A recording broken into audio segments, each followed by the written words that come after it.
Sì, è una richiesta che parte da me, parte da presidenti delle commissioni, parte da tanti consiglieri comunali che onestamente non accettano più, non solo dal Teatro Stabile, ma da chiunque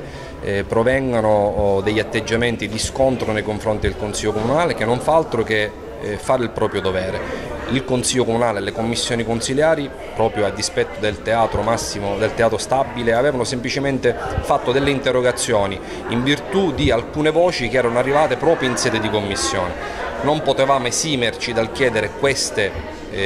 cose, abbiamo fatto delle interrogazioni e siamo stati accusati addirittura di essere un plotoncino di esecuzione. Questo non può essere consentito né al Presidente Milazzo, cui vai la mia stima dal punto di vista personale, ma certamente non politica. E quindi queste sono le ragioni per cui che ci hanno indotto a dover chiedere le dimissioni del Presidente del Consiglio di amministrazione proprio in virtù di questa mancanza di rispetto nei confronti del teatro, nei confronti del Consiglio Comunale. La vicenda poi in aula è andata come è andata, alcuni si sono alla fine tirati indietro,